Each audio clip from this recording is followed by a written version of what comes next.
안녕하세요. 더 스크린의 박혜은 편집장입니다. 더 스크린이 준비한 최고의 물리학 전문가와 함께하는 테넷 완전 정복 시간인데요. 한국천문연구원의 책임연구원이시고요. 현대 물리학의 최전선을 이끌어가는 물리학자 황정아 박사님과 함께 이 테넷이라는 세계를 통해서 크리스토퍼 놀란의 이 놀라운 머릿속을 한번 들여다보는 테넷 심화편 시간입니다. 이 테넷에 참여한 세계적인 물리학자 킵손과 이 황정아 박사님이 만난 적이 있다고 하더라고요. 박사님이 풀어주는 테넷의 세계관은 어떨지 궁금합니다. 지금부터 황정아 박사님의 테넷 심화편 인터뷰를 시작합니다. 황정아 박사님 안녕하세요. 더 스크린입니다. 네, 안녕하세요. 황정아입니다. 크리스토퍼 놀란 감독의 테넷이 개봉을 해서 일반 관객들이 막 물리학 이론에 대한 이야기를 많이 하고 있잖아요. 진짜 물리학자로서 이런 분위기 요새 어떠신지 조금 감상이 궁금했습니다. 소감이. 이 영화는 사실 그 영화 나오기 전부터 기대감이 굉장히 높았었어요. 그러니까 극장에 안 가는데도 불구하고 이 영화가 곧 나올 거라는 사실을 한두 달 전부터 다 입소문이 나가지고 아마도 제 주변에 대부분 저랑 비슷한 전공이고 물리학도이고 아니면 우주과학을 하거나 천문학도인 사람들만 주변에 대부분이다 보니 소문이 그래서 기대감이 굉장히 높았거든요. 네, 저도 그게 궁금했거든요. 보통 이제 물리학자님들께서는 워낙 연구도 많고 바쁘시고 극장을 잘 가시기 좀 어렵잖아요. 근데 그럼에도 불구하고 이렇게 약간 크리스토퍼 놀란 감독의 영화가 개봉한다 그러면 약간 물리학자님들 사이에서도 뭔가 좀 화제가 되나요? 뭐 주변의 과학자님들하고도 얘기를 좀 나눠보신 적이 있나요? 당연하죠. 제가 지금 일하고 있는 곳이 한국천문연구원이고 크리스토퍼 놀란 감독의 이전 영화 인터스텔라였잖아요. 킵손 박사님, 교수님도 저희 연구소에 오신 적도 있고요. 그리고 그 영화 인연이 있으시군요. 네네. 천문학계에서는 유명하신 분이고 블랙홀 하셨던 분이고 저희 연구소에 블랙홀 하셨던 분들이 있어서 학계에서 이미 아시던 분이 이제 그 자문을 이미 하신 거고 이론적인 배경 자문을 하셔가지고 그 인터스텔라 영화 자체가 굉장히 이론적으로는 탄탄한 영화였었거든요. 그래서 흠이 없는, 그러니까 전문가들이 이미 그 배경 지식을 모두 다 이렇게 검증하고 나온 그런 영화여서 우리는 그 다음 작품이 굉장히 기대가 컸어요. 게다가 이번 작품은 훨씬 더 메멘토나 인터스텔라보다 훨씬 더 지적인 자극이 높을 것이다라는 입소문들이 나 있었기 때문에 매우 기대감이 컸고 제가 지금 영화를 보고 왔는데 사람들한테 막 스토리를 다 말을 해주지 못하고 그냥 주관적인 감상평만 해주고 있어요. 말을 했다가 맞을지도 모르기 때문에 보러 가실 분들이 이번 주말에 많으실 것 같습니다. 네, 맞아요. 지금 극장에서 많은 분들이 보시기 전에 저는 황정아 박사님의 이야기를 좀 듣고 혹은 영화를 보시고 나서 좀 이해가 안 됐던 부분들을 박사님의 이야기를 좀 들으면 그게 그런 거구나라고 느낄 수 있을 것 같아서 저도 오늘 굉장히 기대가 좀 큽니다. 우선 이 질문부터 시작을 하고 싶습니다. 영화에서 보면 여성 과학자가 이제 등장을 하잖아요. 그래서 여성 과학자가 가장 최초로 이 인버전이라는 개념을 설명을 하면서 이해하려고 하지 말고 느끼세요 이렇게 얘기를 합니다. 네, 황정아 박사님께서는 이 영화를 이해하면서 즐기셨는지 아니면 정말 느낌으로 즐기셨는지 좀 궁금해요. 그러니까 시간을 내서 예매를 하고 영화관까지 직접 가서 그 시간을 지금 들이면서 굳이 처음에 이 영화를 처음부터 끝까지 꼭꼭 씹어 삼킬 만큼 모두 다 해석해야지라고 생각하고 보는 편은 저는 아닌데 다른 분들은 어떤지 모르겠는데, 그러니까 팝콘하고 이렇게 음료수 양쪽에 딱 들고 그 시간만큼은 좀 릴렉스 하고 싶은 마음으로 영화관을 가는 거라서 저는 이 영화는 정말 즐기는 마음으로 느껴지는 대로 느낌으로 받아들이는 게 맞다고 생각하고 이 영화의 감독이 의도했던 모든 요소들을 전부 다 이해하거나 해석하지 못했다고 하더라도 그게 별 문제인가 싶어요. 자기가 느끼는 대로 받아들이면 되는 거고 혹시 다음번에 영화를 다시 한번 볼 기회가 생긴다면 이런 영화들은 꼭 TV에서 또 다시 해주는데 그때 다시 한번 곱씹을 쉬면서 이런 거 놓친 것도 있었네라고 서로 얘기하실 수도 있고 저는 영화는 느낌으로 보는 게 맞다고 생각합니다. 각자의 느낌대로 해석하는 것도 좋지 않을까 생각합니다. 박사님께서 느낌으로 봐주셨다고 하니까 약간 되게 위로가 되는 것 같아요. 이 테넷은 영화로 쓴 물리학 이론이다, 논문 같다, 이런 얘기도 나오고 있거든요. 근데 정말 좀 그 정도인지 실제 물리학자가 보셨을 때는 어떨지 좀 궁금했습니다. 황정아 박사님께서 생각하시기에 이 물리학 논문 같다라는 말이 맞나요? 사실 영화를 보는 내내 감탄한 건 맞아요.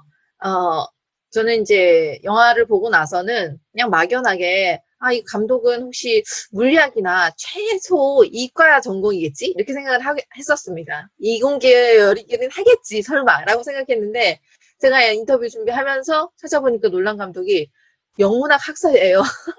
영문학을 전공하셨어요. 거기서 제가 또 한 번 깜짝 놀랐는데 그러니까 완전히 이쪽이 아니에요. 인문학이에요. 영문학인데 완전히 과학 덕후신 거죠. 그래서 제가 한번 깨달았습니다.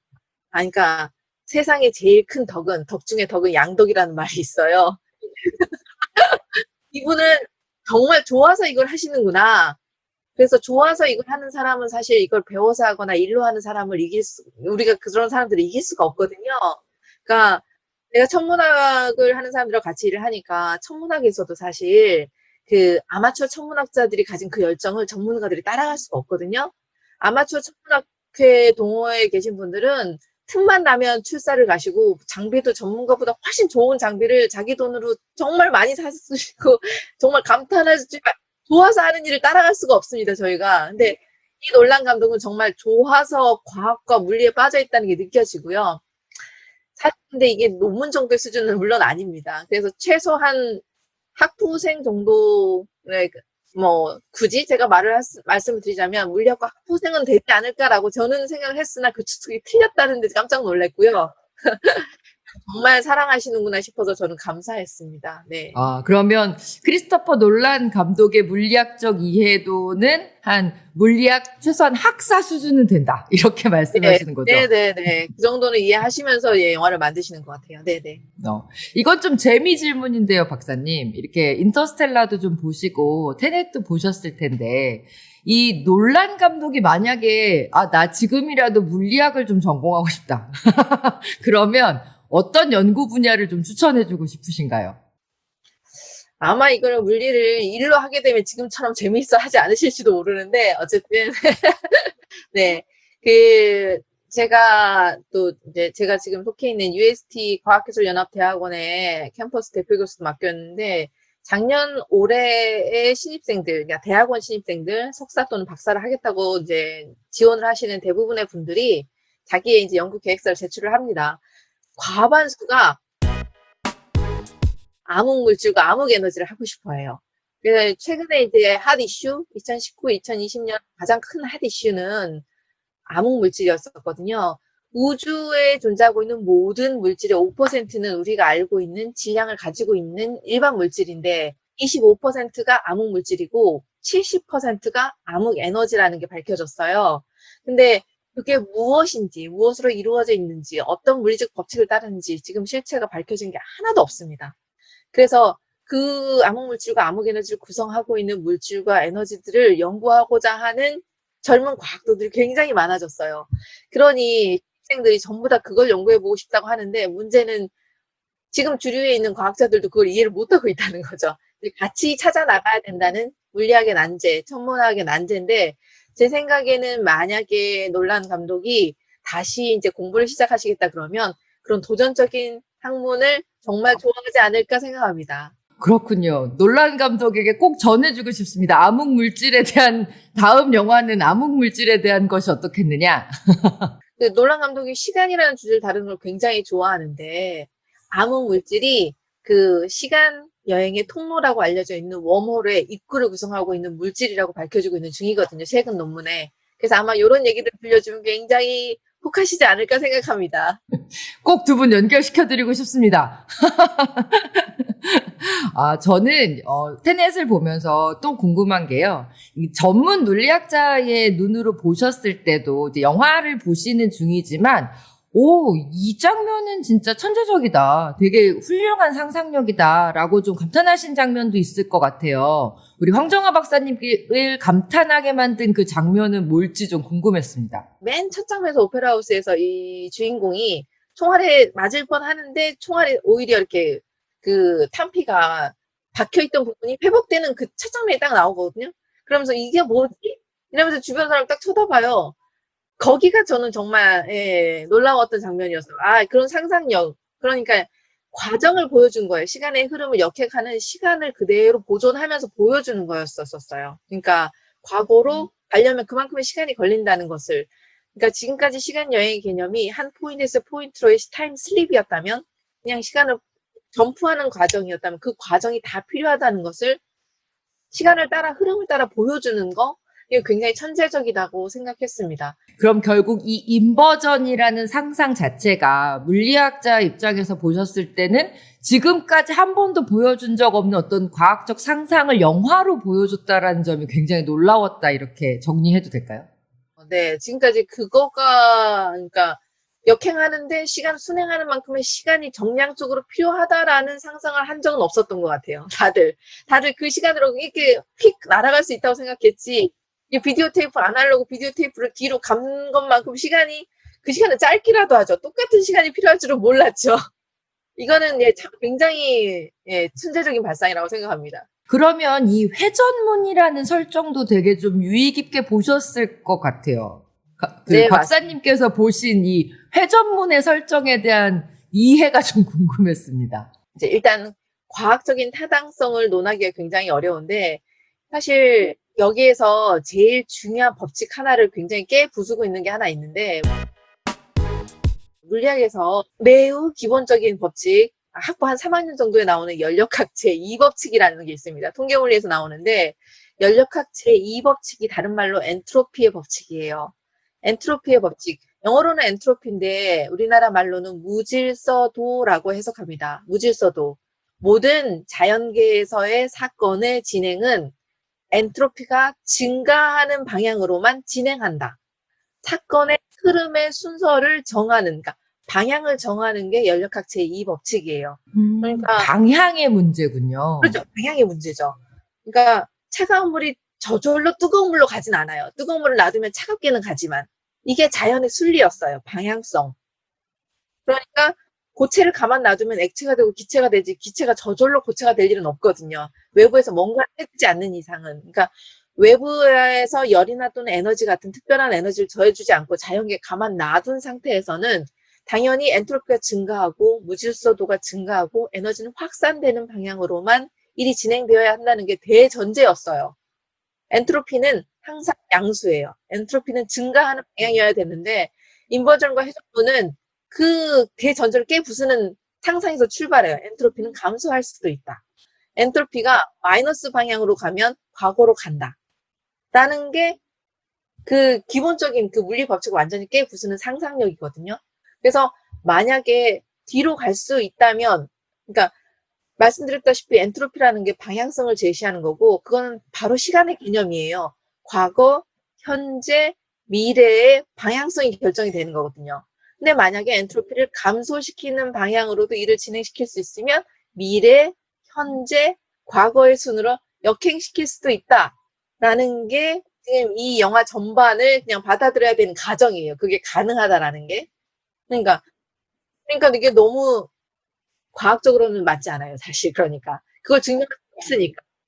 그러니까 엔트로피는 증가한다라는 게 대전제였어요. 근데 그 전제 자체를 까그리 무시하고 완전히 새로운 개념으로 시간을 지금까지는 완전히 비가역적인 어떤 것인데 이렇게 되면 가역적인 거예요. 시간은 비대칭적인 거였는데 대칭으로 지나갈 수도 있는 거였어요. 이게 놀라운 상상력이고 이거는 사실 물리적인 개념은 아니라고 보고 물리적으로는 타당하지 않습니다. 사실. 그러니까 원래는 시간이 한쪽의 방향으로만 흐르는 걸로 우리가 알고 있었는데 이 엔트로피가 역전된다라는 상상을 통해서 그 시간의 방향이 거꾸로도 갈 수 있다라고 상상을 했다는 그 얘기가 천재적이다.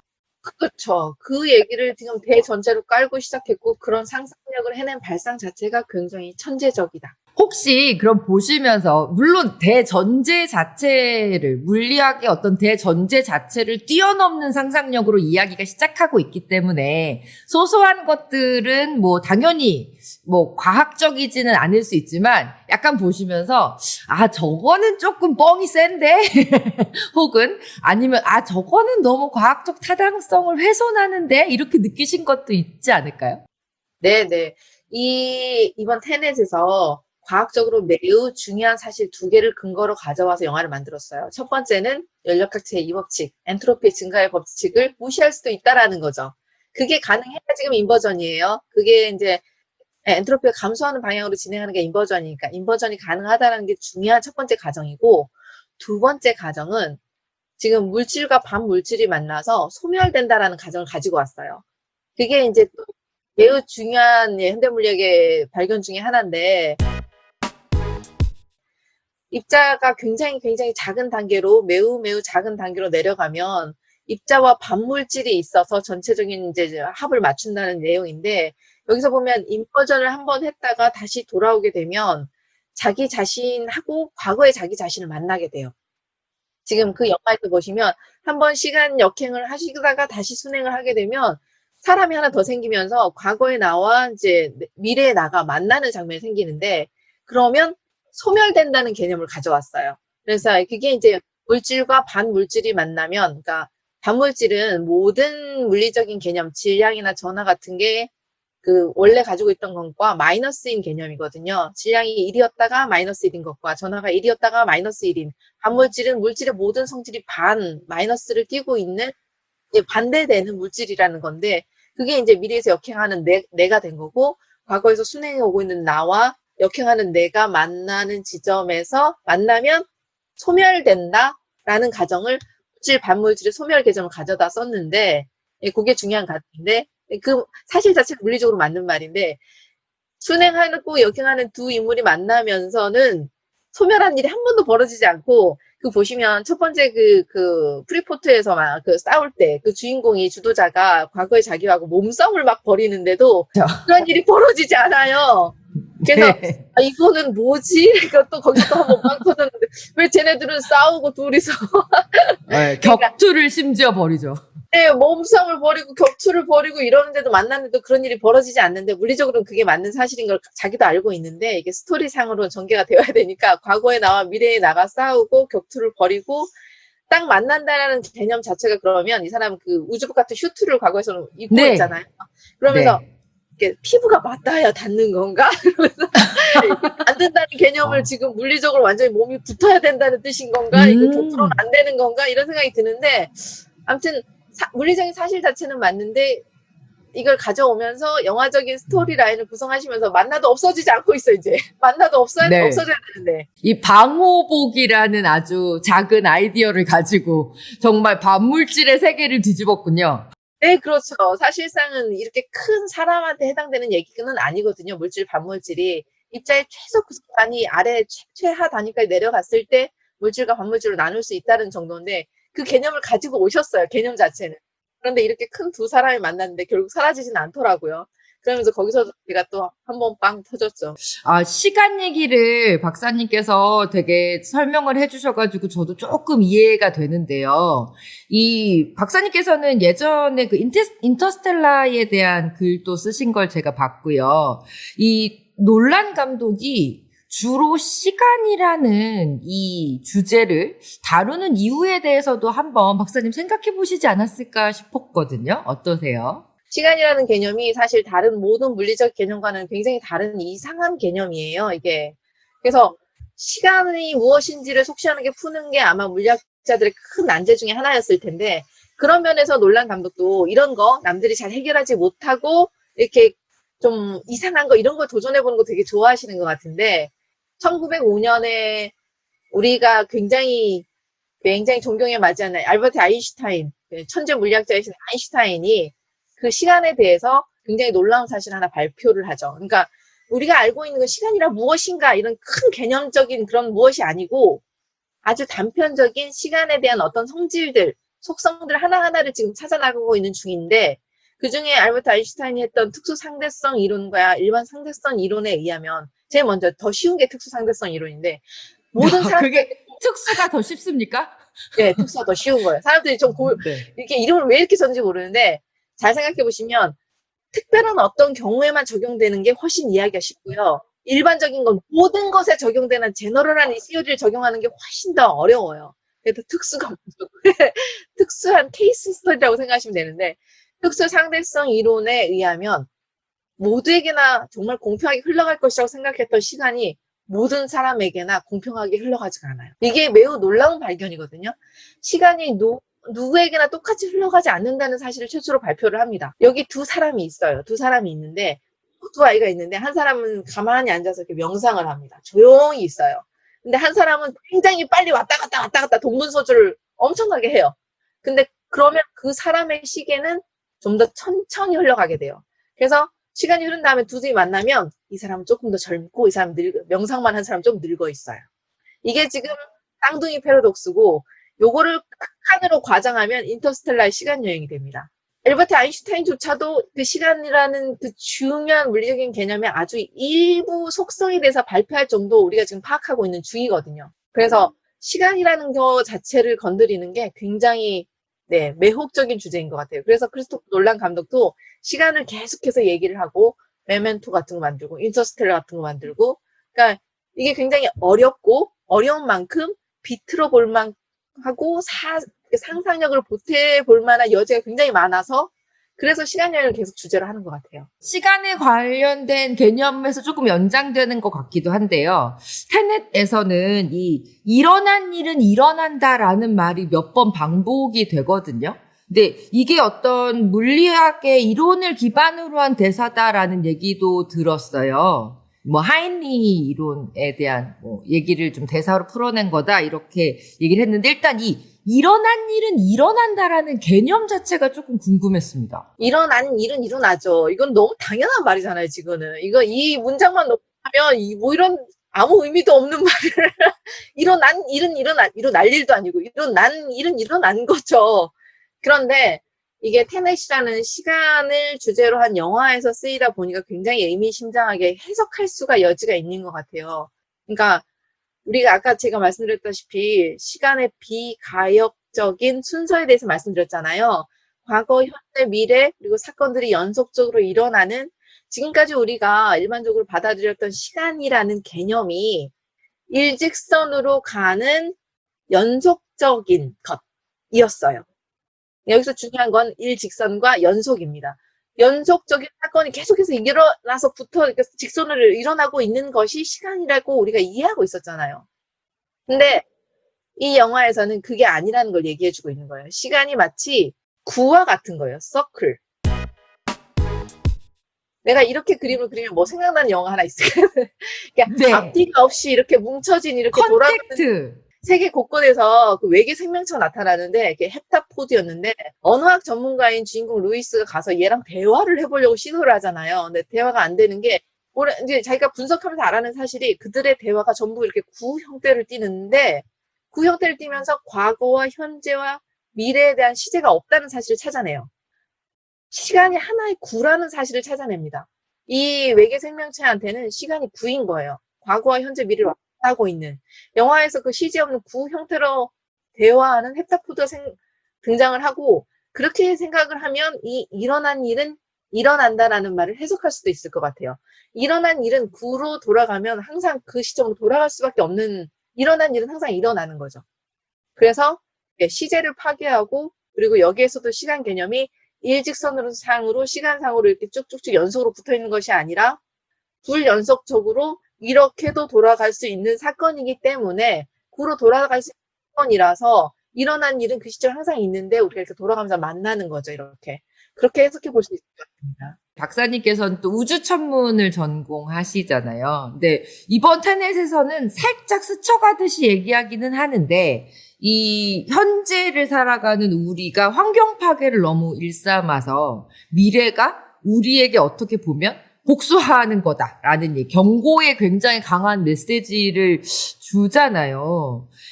특히 우주 환경을 연구하시기 때문에 이런 문제에 대해서도 좀 고민을 많이 해보셨을 것 같아요. 테넷을 통해서 논란 감독도 일종의 경고 메시지를 했다면 우리 박사님께서도 그 연구를 하시면서 지금 당장 현재 우리가 미래의 복수를 받지 않기 위해서 지금 당장 각성해야 되는 일이 뭐가 있을까요? 네. 사실 이제 영화를 보면서 그 부분에서 또 한 번 또 뜨아했던 적이 있었었는데, 또 사실 빌런이잖아요. 그 사토르가. 아니, 지금까지 막 부인을 막 가혹하게 막 괴롭히고 가정폭력을 일삼던 빌런이었던 사토르가 갑자기 자조적으로 막 읊조리면서 현자같이 막 말을 하는데 캐릭터, 이거는 뭐지? 이런 생각이 갑자기 들었거든요. 그 대사가 그 입에서 나오니까 이게 영 어울리지 않는다는 생각이 들긴 하는데, 그 대사가 되게 관조적이잖아요. 환경오염으로 바다 수위가 오르고 강물이 마르고 기후위기가 오고 우리가 만든 환경 파괴 덕분에 일방적으로 피해를 입었다고 생각하는 미래에 살고 있는 사람들이 화가 나서 과거에 살고 있는 사람들인 우리들한테 복수를 하려고 우리한테 이런 일을 벌이고 있는 거다. 이거 정말 참신한 생각이에요. 그럴 수도 있을 것 같아요. 정말. 이 부분도 정말 놀란 감독이 굉장히 정말 천재적이라고 생각합니다. 그러니까 우리가 기후 위기에 대해서 지금 각성해야 되고 지금부터 뭔가를 바꿔야 되고 변화해야 된다라고 부르짖는 현재의 사람들이 많이 있는데 이거를 누군가가 복수하러 올지도 모른다고 생각하면 정말 열심히 해야 될 것 같은 생각이 들거든요. 복수는 생각하지 못했던 차원의 일이기 때문에. 그리고 아무튼 사토루 행위가 갑자기 그렇게 정당성을 부여받는 부분에서는 좀 의아했었긴 하지만 어쨌든 그건 논외로 하고 기후위기라는 사실 자체는 우리가 당면에 있는 현실이 맞고요. 그러니까 우리가 지금 해결해야만 하는 문제, 지금 당장 해결하지 않으면 이제 어느 시점이 지나면 우리가 만들어 놓은 이 사건들을, 이 환경 파괴를 더 이상은 가역적으로 돌이킬 수 없는 시점이 올 거라고 많은 기후학자들이 얘기하고 계시고 그게 사실이니까. 그래서 이제 북극 지역의 동토도 이렇게 녹아내리고 있는 중이고, 그리고 우리나라의 이런 긴 장마, 한 달 보름간 이어지는 긴 장마도 기후위기 덕분이라고 다들 얘기를 하시고, 그러면 매년 이런 걸 감내를 해야 되는 것인가? 이거를 막기 위해서 우리가 지금 이 자리에서 할 수 있는 건 뭔가 이런 얘기들 많이들 하시잖아요. 저는 그런 거의 일환으로 나름 각성한다고 최근에 전기차를 바꾸기도 했습니다.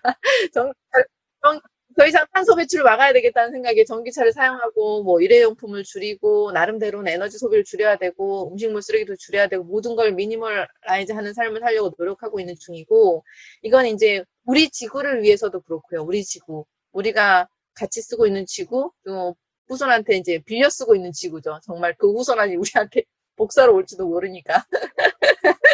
그리고 저는 우주를 연구하는 사람이라서 우주 환경을 연구하는 사람이거든요. 태양과 지구 사이의 공간에 대한 물리적인 현상들을 연구합니다. 그래서 제가 주로 하는 일은 우주에 우리가 올려보낸 인공위성이나 우주선이나 또는 우주인들이 태양이나 또는 은하계에서 오는 우주 방사선 같은 해로운 것들로부터 막아주는, 차폐를 하는 뭔가를 개발을 하고 그다음에 예측하는, 자연현상을 예측하는 모델들을 만드는 일을 하고 있어요.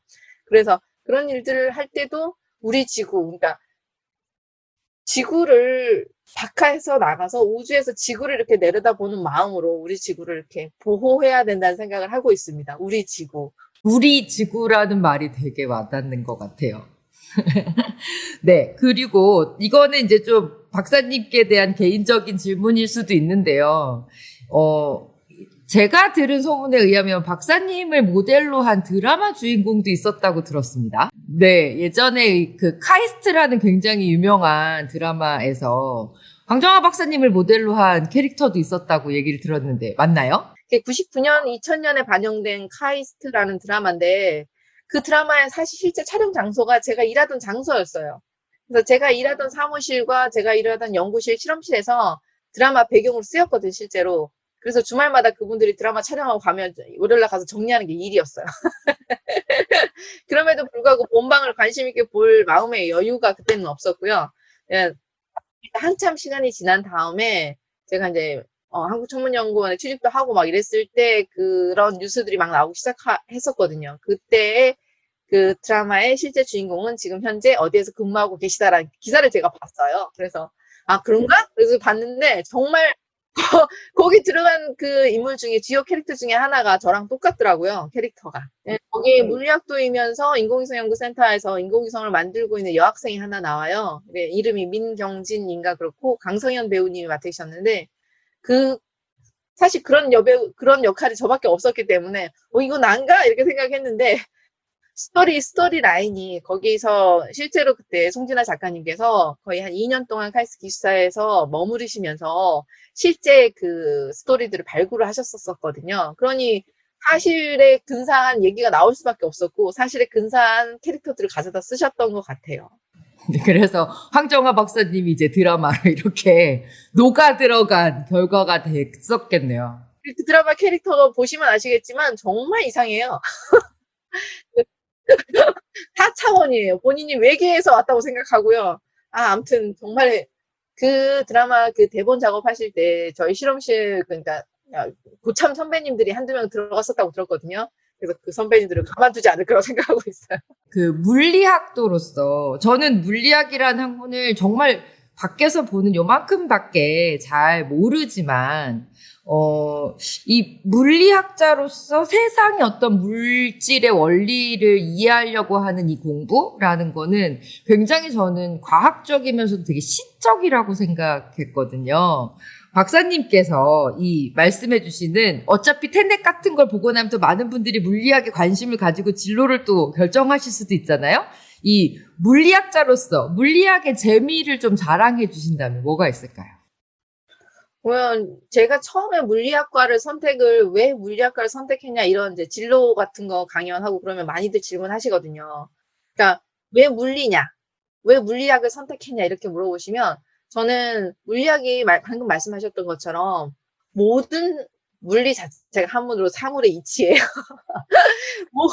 모든 과학의 펀더멘탈, 근간이 되는, 기본이 되는 학문이라고 생각했어요. 그래서 내가 혹시나 물리학에 적응을 못하더라도 역과로 전과를 할 수는 있겠다고 생각을 했거든요. 모든 물리학의 기본이니까 학문의 기본이 되기 때문에 이걸 이해해 두면 다른 학문으로 이렇게 움직이거나 융합하거나 하는 게 좀 쉽지 않을까? 이런 생각을 어린 나이에서도 하고 제가 물리학과 학부 전공을 선택을 했었어요. 근데 지금 많은 시간이 또 지나고 나서 지금 생각해보면 그 판단은 옳았다고 생각을 합니다. 물리학을 함으로써 주변의 다른 사람들하고 같이 할 수 있는 일이 굉장히 많은 것 같아요.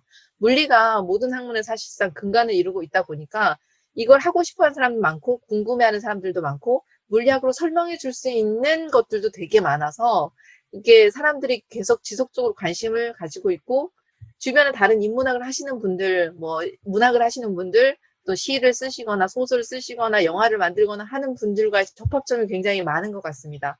그래서 지금 사회에 나가서 이렇게 출연하시는 분들이 대부분 물리학자예요. 이건계 지금 정대승 교수님이나 김성학 교수님이나 알쓸신잘 나오시는 분들이나 아니면 김범준 교수님이나 이런 다 물리학과 교수님들이시거든요. 물리학을 하면서 사회의 다른 면에까지 이렇게 두루두루 이렇게 관심이 펼쳐지신 게 아닐까 저는 그렇게 생각을 하고요. 저는 물리학이 내가 물리를 무진장 잘한다고 생각하지도 못했지만 물리가 기본이니까 요거 잘해두면 다른 것도 좀 하는데 쉽겠지? 이런 생각으로 선택을 하긴 했는데 물리 중에서도 제가 우주 물리를 선택을 했어요. 그러니까 우주에 있는 물리적인 현상을 연구하는 우주 물리를 제 주 전공으로 선택을 한 거는 우주라는 공간이 지금 우리한테는 완전히 미지의 공간이에요. 그러니까 완전 미지의 세계. 사람이 기본적으로 미지의 세계에 내가 잘 모르는 걸 탐험해 보는 데는 근원적으로 피에 그런 게 숨어 있는 것 같아요. 그러니까 잘 안 가본데 남들 안 가본데 좀 탐험해 보고 싶은 욕망 같은 거. 그게 인류가 아마 우주로 나가고 싶어 하는 그런 기본적인 욕구가 아닐까 싶은 생각이 드는데 내가 직접 거기에서 무슨 일이 벌어지고 있는지 내 눈으로 가서 볼 수는 없으니까 지금 내가 만든 카메라를 보내서 사진을 찍어 와서 나한테 보내게 해요. 그게 인공위성이 하는 일입니다. 내가 거기에 직접 가서 내가 궁금해하고 있는 어떤 물리적인 성질들 온도나 밀도를 재고 싶은데 내가 직접 나가서 그걸 재갖고 보여주는 건 너무 힘드니까 내가 만든 인공위성을 보내서 네가 가서 내가 시키는 대로 해서 이렇게 해서 나한테 보내! 라고 명령을 내리면 인공위성이 나 대신에 사진도 찍어오고 밀도도 재오고 온도도 재오고 압력도 재와서 저한테 모든 물리적인 정보들을 주면 그것에 기반을 해서 제가 이론을 만들 수 있어요. 거기에 무슨 일이 일어나고 있다라는 해석을 보태서 이론을 만들고 가설을 만들고 그 가설을 다시 입증하기 위해서는 또 다른 정교한 인공위성을 더 많은 위치에 보내서 가설을 확인하고 이게 과학의 과정이거든요. 이론도 만들고 관측도 하고 다시 이론 돌아오고 관측하고 그래서 하나의 이론으로 완전히 정립되고 이런 정반합의 과정이 있는 거죠. 과학에도. 그런 것들을 해볼 수 있는 거가 물리학자가 해볼 수 있는 정말 큰 즐거움. 그리고 물리학에는 지금 난제들이 굉장히 많아서 해결되지 않은 난제들. 뭐 태양의 코로나가 왜 표면보다 대기가 300만 배 더 높은가 이런 것들. 그런 난제들을 해결하려면 우리가 직접 가서 그걸 잴 수가 없어요. 그래서 인공위성을 또 보내서 자료들을 보내와서 그걸 가지고 이론을 만들어야만 해요. 그런 일을 제가 직접 해볼 수 있다는 게 굉장히 큰 즐거움이라고 생각합니다. 저는 또 당장도 내년에 발사할 인공위성 4개를 또 동시에 만들고 있는 중이거든요. 현재도 내년에 발사할 인공위성을 4개를 동시에 만들고 있는 중입니다. 그래서 우주에 뭔가를 보내서 우주에 보낸 뭐 어떤 인공적인 물체가 나한테 말을 걸어오고 내가 또 뭘 하라고 말을 하면 얘가 또 시키는 대로 해서 나한테 보내오고 그래서 저 밤하늘에 보이는 수많은 별들 중에 하나는 내가 만든 거야. 이렇게 말할 수 있는 사람이 누가 있겠습니까? 엄청난 몇 명 없어요. 일인데요? 네, 엄청난 일이라고 생각합니다, 저는. 지금 들으면서 이 물리학자 특히 이제 우주 천문을 하시는 박사님께서는 굉장히 탐험가시구나라는 생각이 많이 들었어요. 22세기의 탐험가 같다는 느낌이 들었습니다. 지금 인류가 만들어낸 인공위성 중에서 가장 멀리 나간 게 보이저 1호인데 보이저 1호가 지금 태양 광계면 바깥으로 나가고 있는 중이거든요. 그 인간이 아는 세계라는 것이 보이저가 밟아본 거기서부터 여기까지밖에 없는 거예요. 그 너머에 뭐가 있는지 지금 아무것도 모릅니다.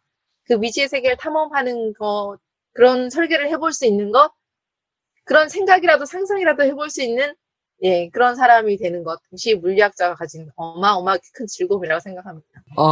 마지막 질문 이제 드려야 될 것 같아요. 박사님 이제 영화도 재미있게 보셨고, 이제 놀란 감독의 상상력에 대한 얘기들도 쭉 해주셨는데, 이제 반대로 같이 물리학을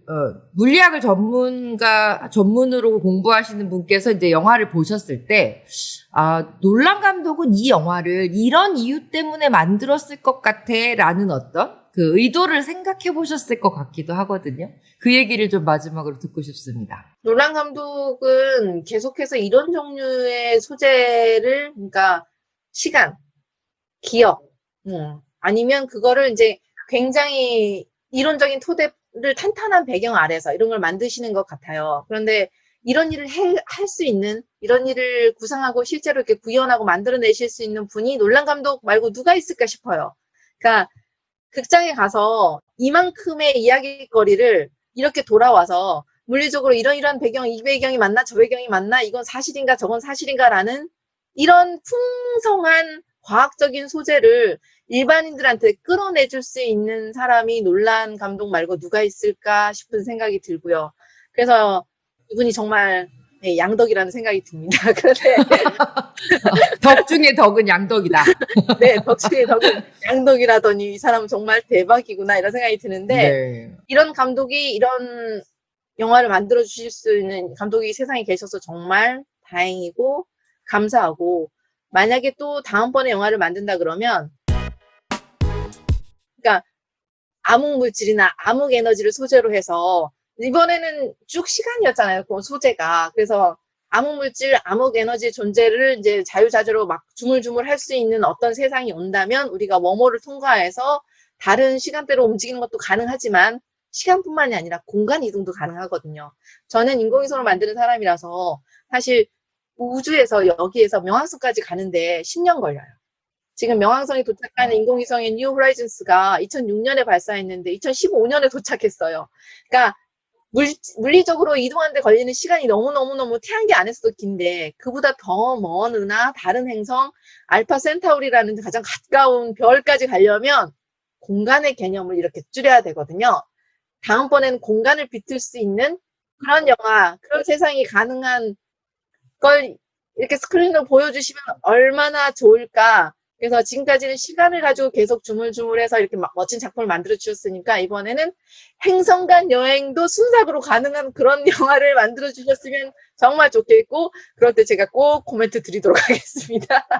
네, 황정아 박사님과 놀란 박사님의 만남을, 감독님의 만남을 꼭 기대하겠습니다. 아, 그러면 좋겠네요. 박사님 오늘 이렇게 너무너무 사실 어려운 얘기일 수도 있는데 너무너무 재미있게 저는 들었거든요. 그래서 이렇게 시간 내주시고 편하게 얘기해 주셔서 너무 감사하고요. 마지막으로는 또 하나는 이 여성 과학자와 함께 물리에 대한 깊은 이야기를 나눌 수 있는 기회라는 점도 저한테는 굉장히 뜻깊은 일이었던 것 같습니다. 네, 저도 그렇습니다. 인터뷰이와 인터뷰어가 둘 다 여성인 경우가 별로 없거든요, 사실. 그래서 매우 의미 있는 시간이었고요. 지난번에 제가 더 스크린 이전에 영화 관련 GV를 한 게 히든 피겨스였었어요. 그때 이동진 평론가랑 같이. 그때도 남자 평론가와 제가, 그것도 이제 주인공들이 다 여성 과학자였으니까 여성이 나가는 거였죠. 그런데 대부분의 경우에 그렇게 되기 되게 어렵잖아요. 약간 과학자 그러면 좀 남성을 떠올리시는 경우도 많은 것 같고, 네. 근데 지금 대표성이 거의 그렇게 되다 보니까, 그래서 놀란 감독에서 그 중요한 그 이해하려고 하지 말고 느끼려고 말하는 여성 과학자가 나왔을 때도 매우 기뻤습니다, 사실 개인적으로는. What do you think we're seeing?